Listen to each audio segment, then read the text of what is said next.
while since we've done any videos about things that you may not have known about, and while we've doubled down in the past on either videos about both Blackout and MP, and sometimes specifically one or the other, today we're going to be taking a look at 10 things you probably didn't know about Blackout. Some pro tips, if you will, in some cases, and others, just some fun trivia that may just be interesting little tidbits of information to you. I'll be totally honest with you, I haven't played as much MP and Blackout compared to other titles, and Blackout has been that bread and butter of mine, as I'm sure you've probably seen from the gameplay B-roll of videos over the course of the last 8 months. But even still, so far into the game, there may be a few things that you can learn that you didn't know about or you never really considered. So that said, we're gonna just jump into our 10 things here in this video. First one is something that I saw a little bit of chatter about recently and thought I'd chime in on, because I've recently seen a couple of different mentions about this where people are mind blown that you can actually do this. And it is kind of crazy to think about, given that, well, you're only doing one animation of it, but if you end up having multiple teammates down and you're the one that's left to clutch up, and naturally, you know, you end up clutching up for your team, as you always do, you can be the hero once again by actually picking up multiple players down at the same time. So if somebody is closer to a bleed out than another, or you just don't have a lot of time to react before another team may be on you, or you need to outrun the zone, you can end up having your squad mates that are down to group together, and you can actually pick them up all at the same time.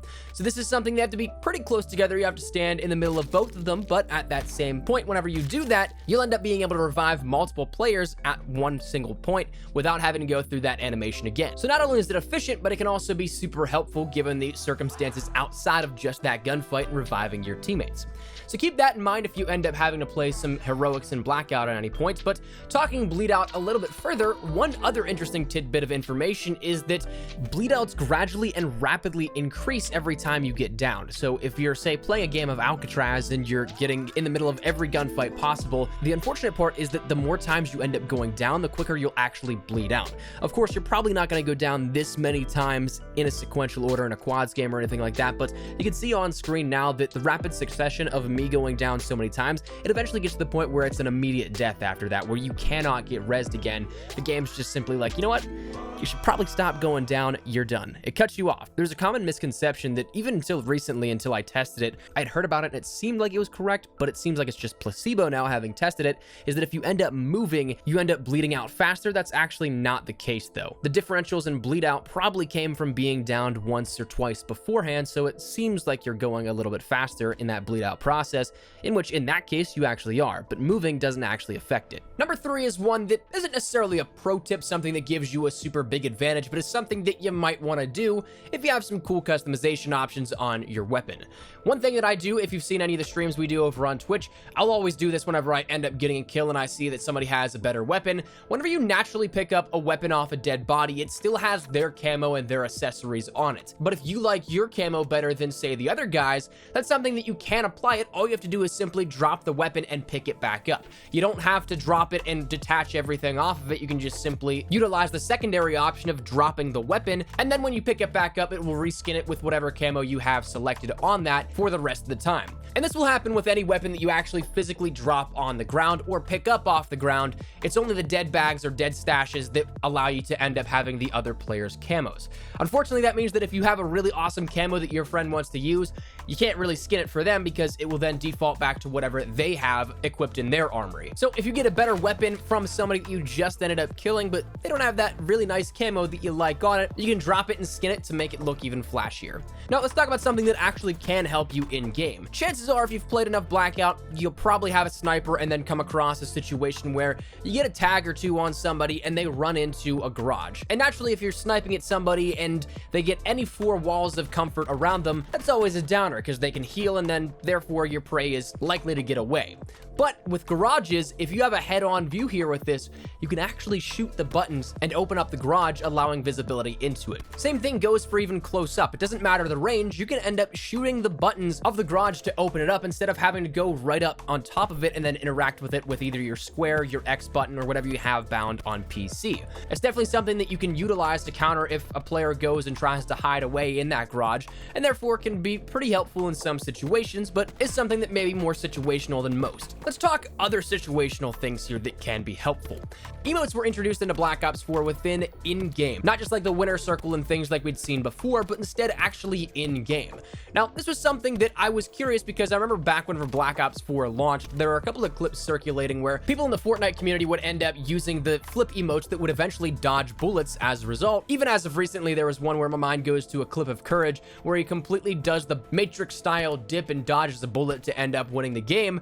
So when Black Ops 4 introduced their own Matrix style emote, I was curious if it would have the same effect. Now, we've talked previously about one emote in particular doing some substantial hitbox altering that can be really advantageous, that being the Sitting Bull emote, I think that's what it's called, where it was from Operation First Striker around that time, where you could end up actually sitting down fully with your legs crossed, and you can use that in the back of a truck, a cargo truck that is, and your head would not be visible from the side. So one big thing with cargo trucks is that obviously the back is so open and you're definitely prone to being shot at from the sides or from straight on behind. But if you're driving by somebody and they shoot at you from the side, you're completely safe in that emote. And curiously enough, the same thing goes for that Matrix style emote and others alike. It's not just that one that completely alters the hitboxes. Any gesture or emote that causes movement, the hitbox actually flows pretty well with that and is pretty accurate. So if you end up doing the wave or you end up doing the Matrix style one, the bullets will actually then pass over you as if you were, well, cut in half for, say, the Matrix one. So again, very situational and can be helpful in specific instances like the cargo truck, but unlike Fortnite, you can't immediately jump into and jump out of emotes, so there's about that second delay between starting and exiting an emote that kind of acts as natural latency. So in the case of the Matrix style emote, doesn't help as much as you may think unless, well, you do the opposite of pre-firing and you pre-emote, to which in that case it may be able to help you. But still something that is quite curious and cool little trivia to me. Other small little trivia and something you might not know about is that recently the grav was introduced in a newer manner to Blackout. It's been there since the very beginning, but now it actually has attachments on it. So that's something you can equip an elo, a reticle of any kind, some fast mags, a stock, you name it. You can end up putting attachments on because the grav is eventually going to make its way over into MP after the community contract is completed, and depending on when this video goes up, it could be completed already. So it had to have been made compatible for attachments, so they ended up making that, well, already work within Blackout. So changing a little bit about how the weapon itself worked out compared to previously.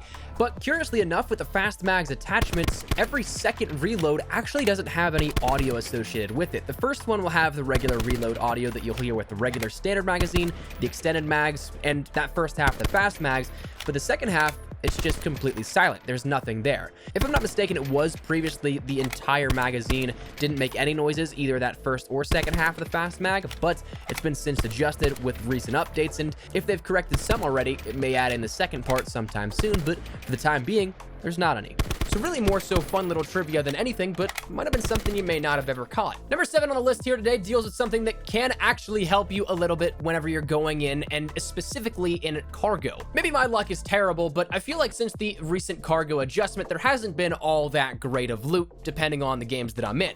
And so therefore, it's definitely helpful to end up finding a stash. And as we've talked about here on the channel before, out in the water, there is one spawn out of 3 that possibly will come up if they do spawn at all within the water, where you can end up finding a loot stash that could have any number of things in it, usually though a kitted weapon or armor of some sorts and some perks. But that's a lot of area to cover just by yourself, and especially if you're swimming. So how do you know if it's going to be at any of those buoys? Well, actually, if the stash spawns at any of those buoys or underneath them directly, there will actually be a light on top of that that will be on and illuminated to allow you to know that it is there. So you'll be able to tell from a quicker little glance here. You probably won't be able to see it from, say, the top of the cranes or the top of the cargo ship itself, but if you get closer, you don't necessarily have to swim. You should be able to see it, and it will be a quick little giveaway to know if you should go deep diving or if you should keep moving. Another little tip that can be advantageous in tracking your enemy, again, we've kind of talked about them being your prey with that little callback to shooting the garage open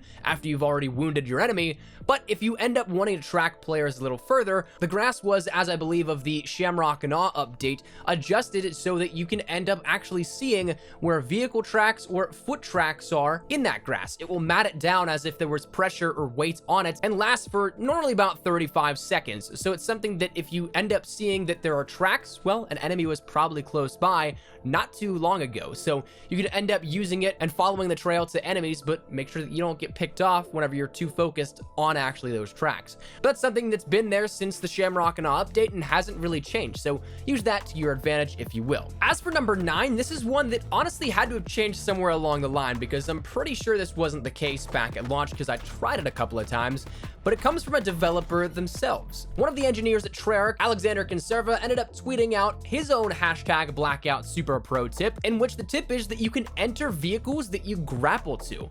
Now, I said that this changed because I'm fairly certain I remember you not being able to grapple to or even connect with vehicles with a grappling gun, but it is something that based off of this, and as of right now, you can. So if you want to try and get into that range of grappling onto a helo and jumping in and taking out the enemies, man, that'd be quite the surprise, but it's something that you can definitely give it a go. Again, very situational, very James Bond-like, and definitely something for the very, very pro players to have the balls of steel to try this, but certainly something that I didn't know about and is definitely awesome to hear. Now, the final thing we'll talk about here in this video comes courtesy of our good friends Prestigious Key and New Kinda Lazy, because, well, as Lazy notified me a couple of weeks back when this was introduced, the dart is actually a powerhouse. It doesn't care if you have level 3, it doesn't care if you have 200 HP, and it certainly doesn't care if you have both of those. The dart is a one-hit kill through level 3 and 200 HP in Blackout, and that is kind of crazy. And of course, as the clip you can see on screen, wasn't the most clutch moment to find out that that was the case, but certainly ended up proving the point that if it is a direct hit,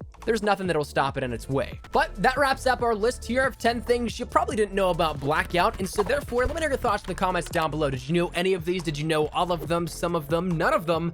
And if you have anything you'd like to see tested out for maybe a follow-up video, feel free to let me know your thoughts down there in the comments as well. But hopefully you enjoyed the video. If you did, make sure to drop a like down below, and of course, if you are new to the channel, make sure you guys subscribe so you don't miss a single thing regarding all things Black Ops 4, MP, Blackout, Zombies. We got you covered the best of updates, news, information, tips, tricks, all that good stuff. So if any of that interests you, hit that subscribe button so you don't miss a single thing. If you guys also want to follow me over on Twitter and Instagram, there's the best place to get connected outside of YouTube. Practically live on both those. So if you guys want to strike up a conversation, ask me a question, whatever it may be, that link is down there in the description below. But all that said and out of the way, thank you guys all so much for watching. Modest Espresso. I'll see you guys later. Take care and peace.